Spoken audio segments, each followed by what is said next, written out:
Hey everybody, it's Trey again. Welcome to another video. I got something special for you guys today. So I was able to, and I got some permission and got some film footage of deep in the province. This is where Jenny Lynn is actually from and grew up. So these are the rice fields and a lot of interesting things about this. And I just wanted to show you guys what it's like when you get out here and what it's like when you live out here in the province where there's not a lot out there. So, first and foremost, this is the pathway to try to get to where Jenny Lane grew up and her house. And as you see, you definitely can't drive a car back here. The best you can do is a bicycle or a scooter. Otherwise, you walk, and only one is getting by at a time, as you can see. And if somebody's coming through, you have to stand off to the side so you find wherever you can stand just so they can get by. What's interesting, though, about this is that, oddly enough, no one that lives here actually owns this land. And kind of crazy. And this is a little makeshift garden that they had planted and, try to make some vegetables because everything else around here is rice fields. But, anyways, back to what I was saying and stuff. As you see here, this is it. So it's a pretty long path, and obviously I'm trying to cut down. But I wanted to show and give you the perspective of what it's like to walk through here. And here we are. We're finally getting to out of the rice fields, but as you can see, they use as much land as possible.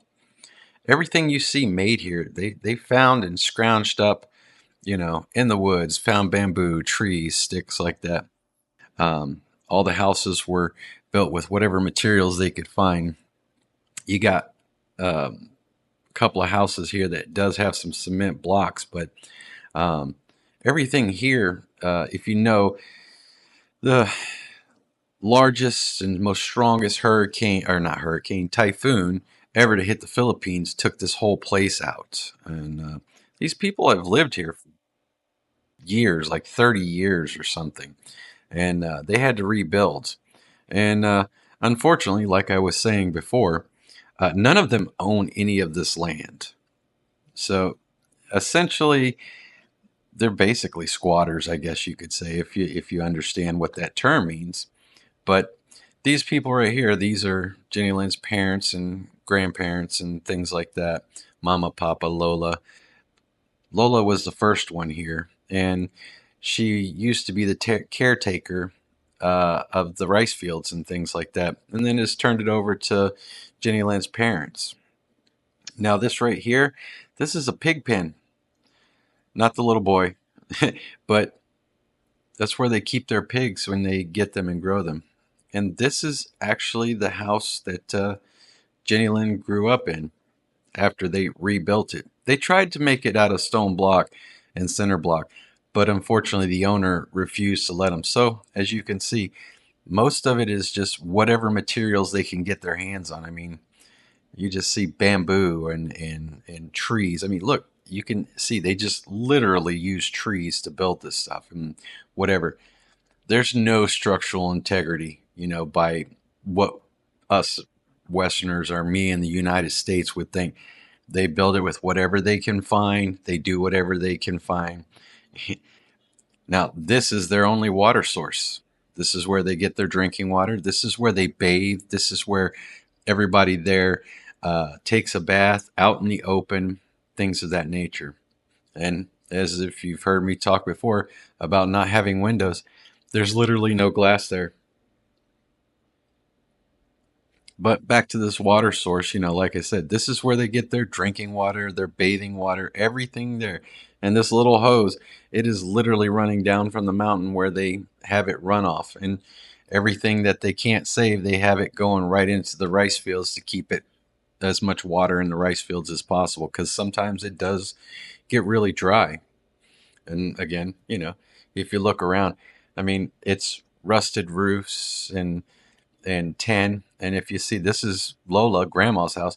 She's just got like sacks and plastics and anything she can to, keep the rain off of her head.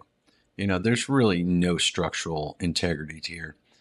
But again, a lot of bamboo, any plywood or any wood or rocks or, you know, floors, anything they can do to make it. I mean, none of it is sealed. I mean, if you can see that, you can never keep all the water out if it's raining. You can never keep the wind, the bugs, or, mice or any other creatures out of your home if you have to live like this. But this is the real province. And, you know, you do what you got to do.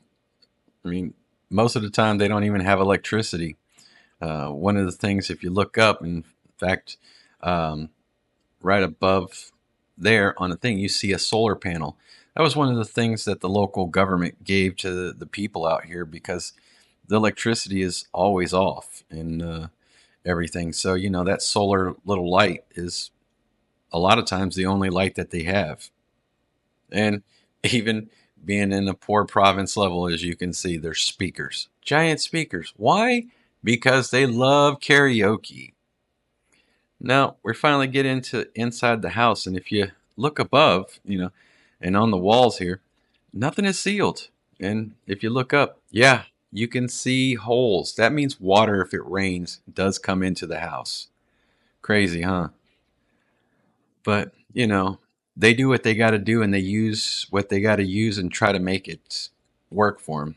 And, they've been here for a long time.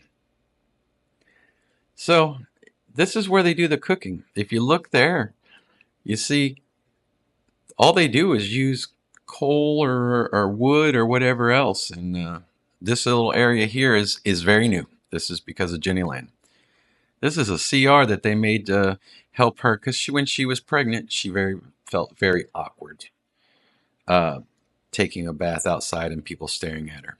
And this is one of the bedrooms. As you saw, there was no mattress. It's just wood, bamboo. But again, if you look at the materials, everything is bamboo, sticks that they find or make, very little man made material, honestly. They do everything themselves. Yeah, that is a 20-year-old TV and it still works and they still use it. They have an antenna. Now, this is interesting because this is Jenny Lynn's room when she was growing up. And she did share it with her other sisters. And now it's used by her son and her parents because they have a little pallet. And if you see, their bed is literally on the floor. And they have some just curtains for a door. But again, look up. Nothing is enclosed. Nothing is sealed. So a storm comes through. I mean, it could be bad news. And this is Jenny Lynn's father. That he went and got a tree because as you see the trees there, he's making basic firewood just so he can cook. And this is what they have to do if they want to cook their food and eat. Which obviously, as you can see, rice is the main food here. There are some chickens running around and stuff like that, and they have their water. But, it is the simplest way of living, simple life.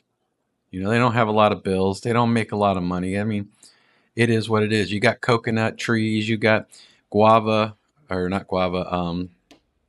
What do you call those things? But, if they're not working and doing stuff on the house, this is where they sit. It's a little kobu that they made. Nothing special, but this is where they sit, try to get out of the shade. Because, it's not like they have aircon. This is life for them, guys. Well, look, I hope you enjoyed this. I wanted to show you what it was like and everything. So thanks for watching, guys.